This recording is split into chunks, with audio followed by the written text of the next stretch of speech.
It all started way back when I was about 10 or 11 years old. This is the first experiences I can remember. I was the middle of three children. I have a younger brother, Jeff, and an older brother, Mark, who a lot of people know Shark Tank and owns the Dallas Mavericks. I was the middle child, and as the middle child, I had classic middle child syndrome. I was very shy. I just viewed my self-image as, wanting acceptance, wanting friendship. I was very withdrawn. Unlike my other two brothers, my older brother, Mark, as you might guess, was very outgoing, very entrepreneurial. Even at a young age, he was out selling garbage bags door to door, doing whatever. And you kind of knew what he was going to be then, and he became that. And my younger brother, Jeff, as the youngest, was kind of what you'd expect, the jock, out the beer drinking guys, the wrestler, doing that kind of stuff. I was the middle child, and I got those psychological traits. And as such, unfortunately, I also had a very difficult relationship with my mother. There was a lot of what we call now fat shaming in the house. And we didn't have that word back then. This was back in the dark ages of the 70s. And as you might expect, being someone who viewed words as a means to self-image, that hurt me a lot. And it caused a lot of shame of myself and in my body. And what happened was I began to eat more. And I became depressed. And I gained weight. By the time I was about 12 years old, I was going just under 270 pounds. I had become obese, an obese child. And then, as often happens, the bullying started in school over my weight. I was bullied severely over my weight in school. I was bullied to the point where I was even physically assaulted. One, I was too ashamed. Guys don't talk about that even, as teenagers.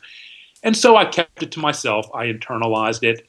And that kind of set the tone for how I saw my self-image and how I saw myself when I looked in the mirror. And as I got through high school, I went on to Penn State. And as a freshman in Penn State, I remember the day kind of the switch flipped.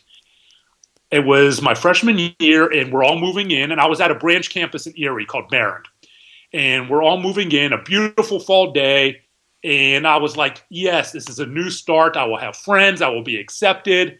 And I make eye contact. And I had never gone to the prom. I'd never been on a date. I'd never held a girl's hand. I wanted all these things that I saw all the popular kids at school, the kids that bullied me, have. Some of those kids, not all of them. But that is how I gauged popularity and acceptance. And I wanted all these things, and I wanted so badly to have a relationship. And I made eye contact with this girl who was moving in. And this pretty girl, I remember like it was yesterday, with dark curly hair down below her shoulders. And she looks at me, and I'm like, wow, I made eye contact with a girl. And she looks at her friends, and she goes, ugly, ugly. And I'm like, wow. I felt like I'd just been physically assaulted again. And right there, I shut the curtain, I shut the windows, I shut the curtains, and I cried all night. And I wanted to go home, but I didn't want to go home to my mom, who was fat shaming me. What was I going to do? I felt like my whole world there as a freshman at Penn State at 18 years old was out of control. And so what did I have control over? What could I control? What could I take control of to get things going? Well, back what I controlled when I was 11 or 12, and my mom said these things to me. Eat. I can control food. But I knew eating just made me heavier and caused more rejection in my mind. What could I do? I had to starve myself. And that's right there is when I decided I was going to starve myself, and I became anorexic as an 18-year-old at Penn State, going on less than 500 calories a day and dropping from just under 270 to under 170 within about 4 months. And to me, this was like, wow, empowering, this power of losing weight. And with each pound was the feeling that I would be accepted. And this is when the body dysmorphic disorder started to set in as well. And for people who don't know what body dysmorphic disorder is, my layman's explanation is the taking of a non-existent or small defect in your body and exaggerating it to the point where it affects your ability to function normally in life. For me, it was my stomach, because my mom had told me I was a fat pig, and these kids had bullied me over my weight. So I saw this huge stomach in the mirror, no matter how thin I got. Other people abuse plastic surgery. I've done that. Other people abuse drugs and alcohol. I've done that. Some people have eating disorders. I've done that. I've hit them all because of body dysmorphic disorder. And the problem was, no matter how much weight I lost, and no matter how much affirmation I got, I still saw the fat pig in the mirror. And this dumb, fat person who didn't know how to stand up to bullies and whose mom had told him he was fat, that's all I saw. This overwhelming feeling that that is what was there. So I kept starving myself more and more, weighing myself obsessively, sometimes 3 times a day in the campus infirmary. And finally, it was into my sophomore year, and now I'm under 170, and I still feel rejection. I still feel like I'm not accepted. I still want to hold that girl's hand. I still want to have a date. I still want those relationships that all these other kids seem to have, whether it's friendship or girls, going out to the parties, going to McDonald's. I didn't have that. I was isolating. I was alone in my dorm room all the time.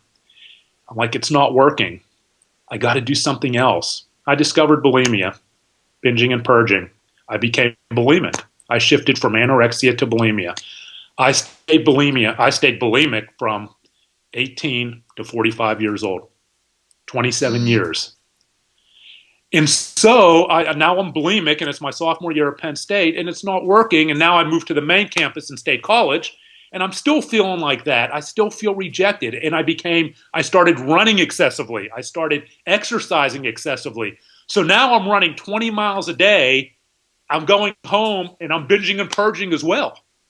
And the dehydration is just massive. And there were some days I was so dehydrated from excessive exercise and binging and purging that I couldn't get out of bed. It was brutal. But I didn't know what it was. I had no understanding of what eating disorders were. Eating disorders, nobody really were talking about them, and especially for a guy. Forget it for a guy in 1980, talking about eating disorders or understanding eating disorders. I didn't understand it. I just knew that binging and purging gave me that couple seconds that I felt normal. But then again, once the act is over, as a lot of people who are bulimic will understand, the guilt fills the void. That second, that high goes away and the guilt comes in. Well, how do you get that high again? You have to do it over and over and over and over, because you have to have that moment of feeling normal, like I was going to be accepted. And I had to keep having that. And I would later compare it to a drug. It's comparable to a drug high, that I felt. And so I kept doing that. But it wasn't working. The body dysmorphic disorder overwhelmed me. I still saw that fat pig in the mirror. I still saw that 11-year-old bullied boy in the mirror every time I looked in it. What else could I do? Well, I turned 21. I discovered alcohol. As a sophomore at Penn State, I became a raging alcoholic. Total alcoholic. Getting drunk, I thought maybe getting drunk all the time would give me that sense of normalcy, would control the world around me, would cure how I saw myself in the mirror. It didn't work, obviously. That you drink, alcohol is a depressant, so now I'm more depressed every time I drink. I'm still binging and purging. I'm still running excessive exercise. I mean, the exercise anorexic, sometimes they overlap. The excessive exercise restricting and binging and purging, they often overlap. And I'm doing all these things, and I still had no understanding of why, other than I hated myself. I hated what I saw when I looked at myself, whether it was in a mirror, a car window, a store window. I saw this huge stomach. And so I got through Penn State doing this, and I did graduate, and I went on to law school. I went on to Pitt Law School. And I went on to law school not because I had a love of the law, because I wanted to isolate for another 3 more years. I saw it as an opportunity to not have to deal with anyone, to just do my own thing. Stereotypes that still permeate male eating disorders today, despite the fact that 1 in 4 people who have an eating disorder is a male. We are still stuck in the Middle Ages of eating disorders as far as men are concerned. And it's a very shameful thing for men to admit that, because the stereotypes are overpowering, and the stigma. And so, but I made it through Pitt Law. Not doing very well, because I did just what was necessary. I'd rather be out running, or I was too dehydrated to get out of bed to go to class, to do well. And I wanted a change, And I wanted to get away from my mom. I wanted to get away from all the bullies of Pittsburgh and all this stigma that I felt and all the shame. So I decided I would move to Dallas with my two brothers who had already moved there. And for me, it seemed like the perfect thing. I would be with my brothers who I love very much. Things would change. I would have their, friendship and camaraderie and their love. All would be different. Things would finally change. I would finally see a normal Brian in the mirror. Well, it was sort of like throwing gasoline on a fire because they don't know any of these problems. They're just out. This is the 1980s in Dallas. Everyone's partying, having a good time. It's a very young town. It was the boom time for Dallas. And I was holding all these things to myself. So I'd go down there. I move in with my brother. They're going out, doing this, doing that. I'm doing the same thing, drinking, doing all this stuff. And so, I had made things worse by getting myself into this party atmosphere to make, to get the acceptance I wanted. And I moved to Dallas and I discovered drugs. I'm like, wow, there's this thing called cocaine, this thing that gives me that 2-second high that I finally see a normal Brian in the mirror. Every time I did cocaine, I look in the mirror, I'm like, wow, that guy's cool. Girls are going to want that guy. He's a Mac daddy. And like the bulimic high, I had to have it over and over and over again because it gave me that feeling of normalcy for 2 seconds. For that 2 seconds, that image in the mirror changed. The first time, I became a drug addict. So now I'm in my I'm in my mid-20s. I'm a bulimic, untreated bulimic, alcoholic, drug addict, and I'm living in Dallas. And it finally got to the point where I got so hopeless that I would ever see something normal in the mirror, that I would ever stop this shameful act. I would never stop this shameful act of binging and purging that I still didn't understand. I still didn't know it was an eating disorder. I still hadn't told anyone. I still hadn't told anyone anything. People with eating disorders and often people with addiction become experts at hiding their problem. You become an expert at concealing it, an expert at camouflage, and I was. And I became so hopeless that I became suicidal. In 2005, I came very, very close to suicide, only to be saved by my two brothers who came into my house at the last second, literally movie at the last second, movie of the week, where I had a weapon on my nightstand and I was going to end my life. And they come in the house, there's drugs everywhere, there's alcohol everywhere. Now it's clear I have a drug and alcohol problem. They take me down to a mental health facility. They take me down to a local mental health facility, psychiatric hospital. And we're driving down there, and I'm thinking to myself, wow, the lawyer in me, I'm a lawyer by trade, starts kicking in. I'm like, well, I'm not going to let them put a Britney Spears on me here. And so I knew how to say the right thing so they couldn't find me a danger to myself. So we go back. They have to take me back home. And you do what all untreated drug addicts do. You sort of put yourself or alcoholics in your self-imposed rehab in your house. I'm not going to drink for a few weeks and I'll be fine. And that was my deal. And the next thing you know, I'm back at it, doing the drugs, drinking, still bulimic.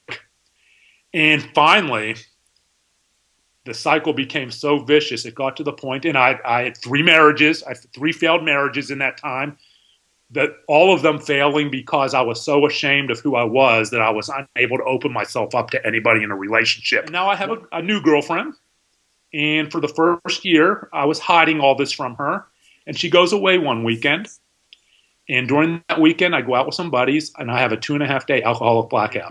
My second trip to the psychiatric facility. And I'm standing in that psychiatric facility. My girlfriend's crying, and I think she's gone, And she actually stuck through me with it, and we've been together almost 9 years.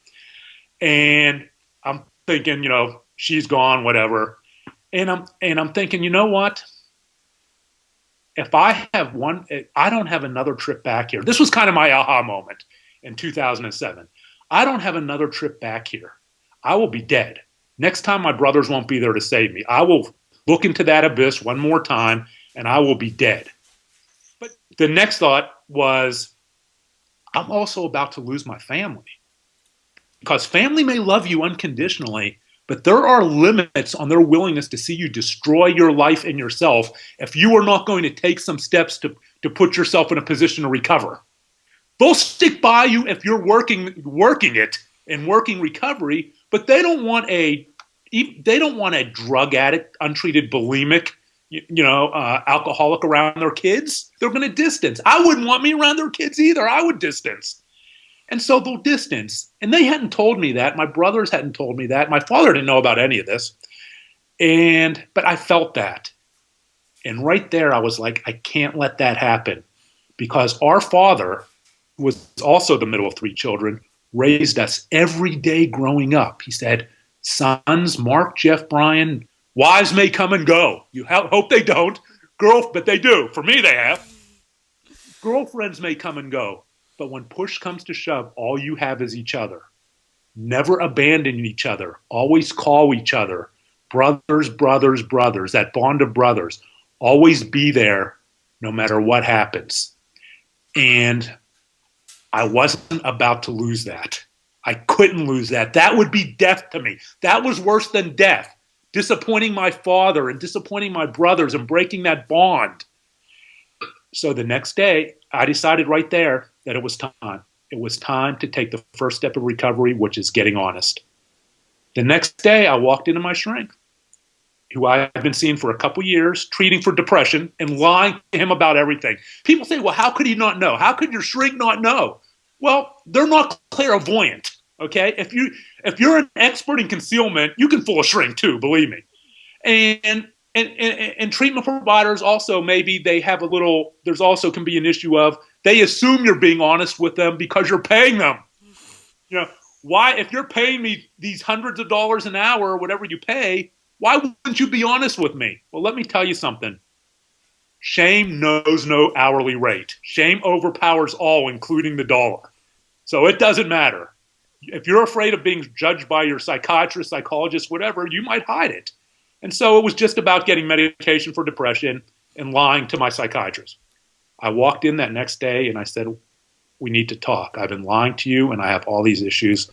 And I told him about the drug addiction. I told him about, I had been addicted to steroids as well. I told him about all the stuff. But I didn't tell him about the eating disorder because I was still too ashamed to tell my psychiatrist about my eating disorder. The shame of the male, the overpowering shame of the male with an eating disorder, which I kind of knew at that point. Now we're 2007 was a problem, but it was something I did to survive. I still didn't know it was an eating disorder. But I knew it wasn't right. Okay. And here now we have the internet and I still didn't know it was an eating disorder. And I think I was just too afraid to look and find out because I was ashamed. I was very ashamed. And I didn't want to find out that I was the only one. I felt that I was the only guy in the world who was going through this because guys don't do that. Guys don't do that. I had to be the only one. And that's so shameful. You just keep your mouth shut. And I didn't tell my psychiatrist. But I told him the other stuff. And like a good shrink says, what should ask? I said, well, what do you want to do? I want to live. I don't want to live. But getting honest was more than that. It was more than just telling my shrink. I had to get honest with my family. I had a mom, still had a mother who had a very difficult relationship because of all the stuff that had infected all our years. And I had two brothers who now I knew I was a drug addict and alcoholic, but didn't know about the eating disorders. And I had a father who didn't know any of this. And I was too ashamed to tell him any of this all these years. I walk over to my father's house. And he still lives right down the street from me. And this is 2007. And I go in and I said, Dad, I need to tell you some things. I said, I'm in trouble. And we sit down and I told him all these things, everything but the eating disorder. Too ashamed to tell my father the eating disorder. If I'm not going to tell my shrink, I'm not going to tell my dad. And I told him all these things. And I was finally that 11-year-old bullied boy wanting to have that conversation with his father all those years ago and tell him all his pain and all his shame, but was too afraid. And I finally, now in my 40s, had that conversation.